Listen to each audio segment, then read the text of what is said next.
La caractéristique de ce projet, c'est que celui-ci s'insère dans une zone plutôt pavillonnaire, dite peu dense, dans notre PLU, et c'est donc un collectif. Donc nous sommes très attentifs, nous, la ville de Garches, à faire en sorte que ces projets de collectif dans les zones dites peu denses s'insèrent le mieux possible dans l'environnement immédiat. Donc c'est l'un des premiers, l'un des premiers objectifs que nous avons demandé à être respectés. C'est-à-dire un projet de taille modeste et qui s'intègre mieux par rapport au voisinage immédiat. La deuxième caractéristique que nous avons mis en avant, c'est le fait que la parcelle était très arborée. Donc sur l'arrière de la parcelle, nous avons demandé que cette couverture végétale soit protégée au maximum, et c'est le cas. Et sur l'avant, côté rue, d'abord le bâtiment est un petit peu en retrait par rapport à ce qui était autorisé, puisque le bâtiment qui existait auparavant n'était pas du tout visible de la rue, et donc on voulait garder un petit peu cette caractéristique. Et donc le bâtiment se rattache à un bâtiment voisin existant, et il est en retrait au-delà des 5 mètres autorisés par notre PLU. Et nous avons fait en sorte aussi qu'il y ait une sorte de décroché pour créer un espace végétal devant, où il y aura un parasol qui sera donc planté, afin de conserver un petit peu l'état initial de ce que les gens avaient l'habitude de voir dans le quartier. Alors, les relations entre un promoteur et une ville sont des relations qui sont, on va dire, pas toujours simples. Au départ, on a plutôt des intérêts divergents, puisque le promoteur, lui, veut rentabiliser au maximum le foncier qu'il vient d'acquérir. Et puis nous, on cherche à faire en sorte que le projet s'insère le mieux, et parfois donc un petit peu moins densificateur. Mais sur la fin, nos intérêts doivent devenir convergents et faire en sorte que le projet qui doit se finaliser et qui va avoir son permis de construire soit un projet qui s'insère le mieux par rapport au quartier. On est très attentif avec le nouveau mandat que nous venons d'avoir avec les dernières élections. Madame le maire nous a demandé d'être beaucoup plus attentifs à la qualité architecturale des projets. Et donc, je suis maintenant accompagnée d'une conseillère municipale qui est architecte des PLG. Et nous faisons un gros travail également sur les façades. Voilà. Donc, c'est un travail collectif, on peut le dire, entre le promoteur, l'architecte et la ville. Et je pense que le projet de Simprom est un projet qui est tout à fait à l'échelle de notre commune, puisque nous sommes une commune de 18 000 habitants. Et c'est un projet qui, je l'espère, s'intégrera le mieux possible dans ce quartier de la ville de Garches.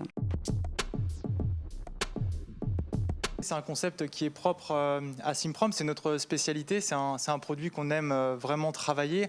Il apporte beaucoup d'avantages. Le premier, c'est qu'on est sur des résidences à taille humaine. Alors, c'est le cas des jardins de Saint-Exupéry. On a 20 appartements seulement, on a 14 appartements à l'accession. Ça nous permet d'avoir une véritable relation individualisée avec chacun des acquéreurs. On l'a vu avec Emmanuel Lamy, on a travaillé dès la conception du projet à répondre à la demande, travailler les espaces intérieurs avec nos futurs habitants, travailler aussi les espaces extérieurs. On a remédié à travailler les espaces extérieurs. On a créé 100 mètres carrés de surface extérieure supplémentaire par rapport au permis de construire qu'on avait prévu initialement, au détriment de 100 mètres carrés de surface habitable, parce que notre intérêt, c'était vraiment de répondre à la demande et de trouver un projet qui soit qualitatif et en offrant des espaces extérieurs. Donc, ça, c'est le premier avantage de la mini-copropriété.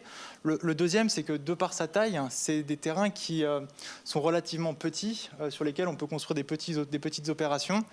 Alors les terrains mutables petits, ils sont faciles à trouver, et ils sont faciles à trouver à proximité des centres-villes, à proximité des transports en commun, ce qui est généralement ce qui permet d'avoir des opérations qui sont bien acceptées par la commune, qui offrent une densification douce, comme vous l'avez dit, une transition saine entre des quartiers urbanisés et des quartiers pavillonnaires. C'est le cas de notre copropriété.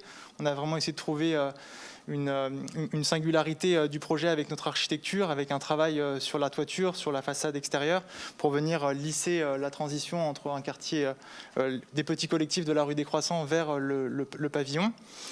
Et puis, la taille des projets fait qu'on travaille aussi en hauteur, en densifiant par la hauteur. On vient libérer des espaces végétaux, comme on en a discuté. On vient créer des espaces de pleine terre nouveaux, donc des espaces perméables. Et on vient systématiquement, dans nos mini-copropriétés, ajouter des espaces végétalisés, travaillés, qui apportent un plus à nos mini-copropriétés. Alors sur le travail du projet Les Jardins de Saint-Exupéry, il y a véritablement 2 axes qui nous ont animés avec toute l'équipe lors de l'élaboration de ce projet. Le premier axe, c'est l'innovation. Le deuxième, c'était le respect et la préservation de l'environnement. Dans l'innovation, le premier axe de travail qui nous a animés, Simprom est une jeune société, on a 4 ans d'existence, on est une start-up avec la mentalité de start-upper. Hein. L'ambition, c'est de trouver des innovations, des nouveaux concepts à intégrer dans nos opérations. Sur les jardins de Saint-Exupéry, ça a été le cas. On a rajouté des boîtes toilettes connectées dans le hall d'entrée. On a mis de la domotique dans chacun de nos appartements à l'accession, des prises électriques pour chacune des places de parking. Donc c'est vraiment une passion pour nous de rechercher des concepts innovants. On s'intéresse aux changements sociétaux avec la mobilité, avec le télétravail, le respect de l'écologie. Et on s'intéresse aussi particulièrement aux innovations qui sont liées à l'habitat durable, connecté, partagé. Pour revenir sur le deuxième axe de travail, qui est la préservation de l'environnement, vous l'avez dit, on a vraiment travaillé en collaboration avec des spécialistes. On a réalisé une étude phytosanitaire pour étudier la méthodologie pour conserver les arbres existants sur le projet pour pas qu'ils soient abîmés lors du chantier. Et surtout, on a proposé des nouvelles essences sur le terrain pour conserver la biodiversité du site. Je remercie Monsieur Fender de nous avoir fait confiance, parce que je crois que vous aviez fait un choix parmi les quatre équipes d'architectes et qu'on a été retenus. Donc merci à vous. La commune de Garches, je connais assez bien la commune de Garches.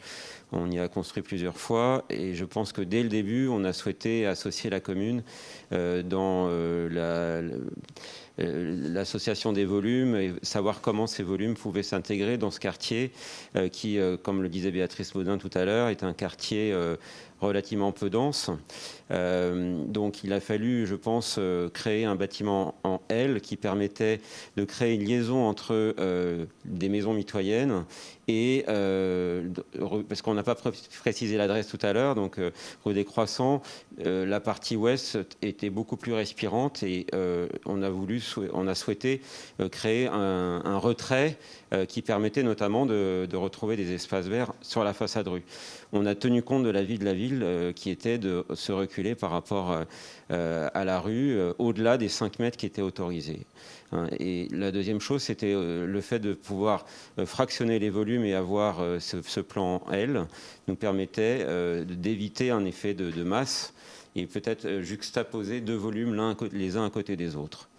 Voilà, donc après, dans l'architecture, les anciennes règles du PLU nous autorisaient à monter à 8 mètres à l'égout, 11 mètres au faîtage. C'est vrai qu'on est allé au maximum des gabarits, mais en leur donnant une touche un peu moderne dans la dernière version du projet, parce que le projet a été retravaillé, effectivement, ce que disait tout à l'heure Benjamin, sur le fait de créer plus d'espace extérieur, donc des terrasses et des balcons par rapport au permis initial, et on a apporté une touche un peu plus contemporaine avec des lucarnes carrées. En fait, à la base, on partait d'une architecture un petit peu de style néo-mansard, on va dire. Je ne voudrais pas dire le vrai mansard, parce que le vrai mansard n'a pas du tout ces proportions-là, mais néo-mansard et les lucarnes, les garde-corps, on a apporté une touche de modernité qui allait dans le sens de votre jeune société, je pense.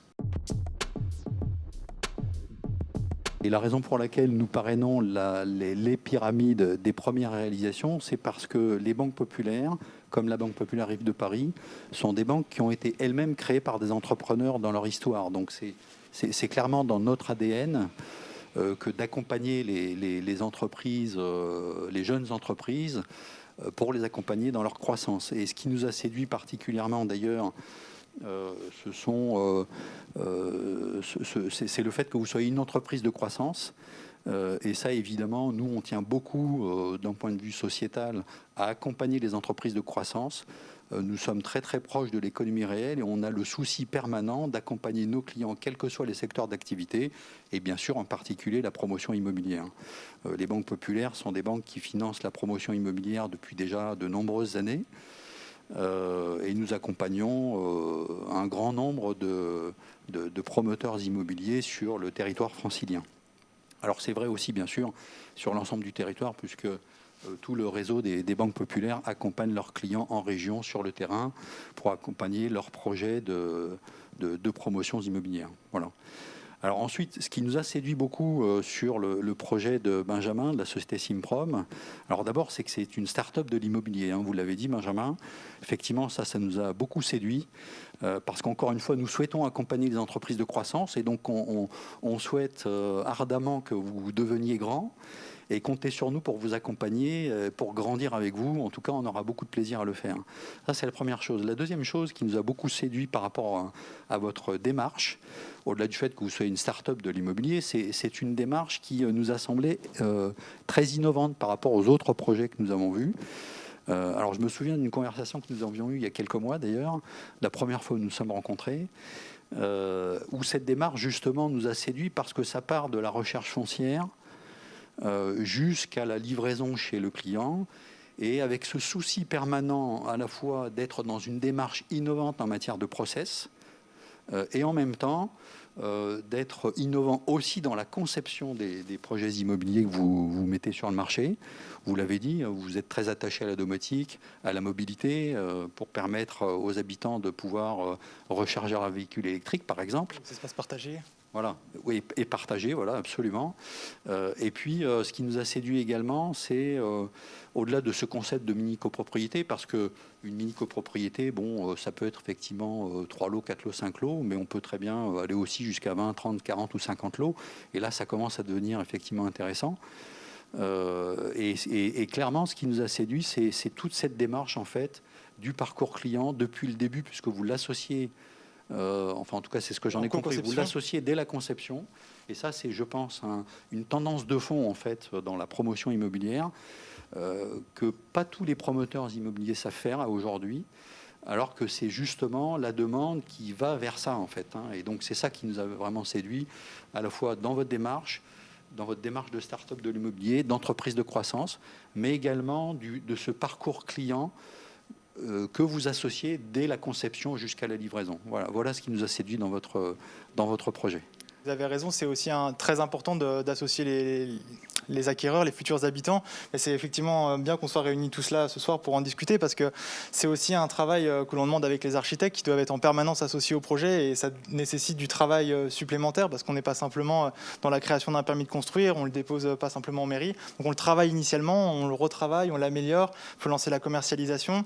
Donc ça nécessite aussi de la patience de notre côté, du travail avec la mairie pour être certain que ça correspond exactement à l'ensemble de la typologie, en termes de typologie, en termes d'accession, en termes de logements sociaux aussi, parce que parfois, lorsque l'on divise des appartements, ça en crée plus, donc il faut réaliser plus de logements sociaux. Donc c'est un vrai travail d'équilibrisme entre la conception du projet, la financiarisation du projet et l'obtention d'un permis de construire qui est l'aboutissement, et même le démarrage après de la réalisation du projet.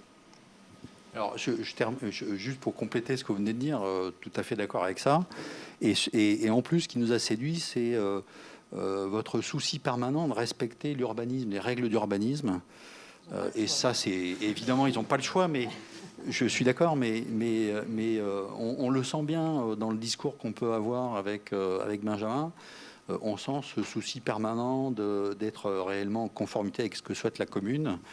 Et donc du coup de créer des projets qui puissent contenter toutes les parties prenantes. Et au-delà des règles d'urbanisme, ce qui est aussi important, c'est trouver la typologie architecturale, et ça passe aussi, Emmanuel en parlait tout à l'heure, on a fait un concours d'architectes avant de démarrer sur le projet, parce qu'on recherchait vraiment l'authenticité, la singularité de l'architecture de la ville pour proposer un projet cohérent qui venait, comme vous l'avez répété tout à l'heure, Madame la maire adjointe, qui s'intègre bien dans la ville, dans la rue des Croissants. On verra donc si ce projet est réussi lorsqu'il sera terminé. On verra s'il s'insère complètement. On oubliera qu'il sera là, en fait. Et ce sera peut-être la meilleure des réponses sur cette construction. On aura l'impression qu'il était toujours là. Rendez-vous en septembre.